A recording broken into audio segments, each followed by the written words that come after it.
आता पाहणार आहोत मोठ्या बातम्या। शरद पवार आणि अजित पवार आज एकाच मंचावर येणार। पिंपरी चिंचवडमध्ये महाराष्ट्र राज्य द्राक्ष बागायतदार संघटनेच्या कार्यक्रमाला उपस्थित राहणार।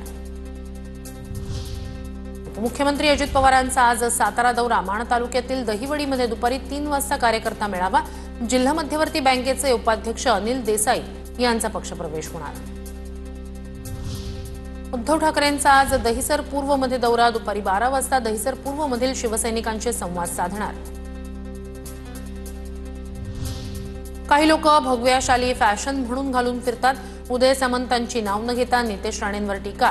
मी सुद्धा भगव्या शाली मागवल्या आहेत, उद्यापासून अंगावर टाकून फिरण्याचा प्रयत्न करतो, सामंत यांचं वक्तव्य। बीडच्या मांजरसुंब्यात आज मनोज जरांगेंच्या उपस्थितीत जिल्ह्याची इशारा बैठक। मुंबईतील आंदोलनाच्या पार्श्वभूमीवर इशारा बैठकीचं आयोजन। नाशिकमध्ये 1.5 दिवसाचा गणपती बसवला जाणार। जरांगेंच्या आंदोलनात सहभागी होण्यासाठी नाशिक शहरातील सकल मराठा समाजाचा निर्धार।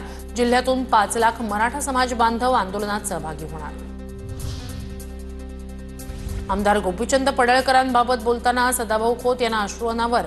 शेवटच्या श्वासापर्यंत मी पडळकरांसोबत असेन। वाटेगावमधील सभेत सदाभाऊ खोत यांचं वक्तव्य। राज्यातील 364 सहाय्यक पोलीस निरीक्षकांना पोलीस निरीक्षकपदी पदोन्नती देण्याचा निर्णय 24 तासात मागे। पदोन्नती आरक्षण देण्याचा निर्णय घेतल्यानंतर पदोन्नतीच्या प्रतीक्षेत असलेल्या खुल्या वर्गातील तब्बल 500 पोलीस अधिकाऱ्यांना दिलासा। रेल्वेच्या रोरो सेवेला कोकणवासियांचा अत्यल्प प्रतिसाद। केवळ 5 कार घेऊन रेल्वे कोकणाकडे रवाना। कोकण रेल्वेची पहिली कार ऑन रेल्वे गोव्याच्या दिशेने रवाना।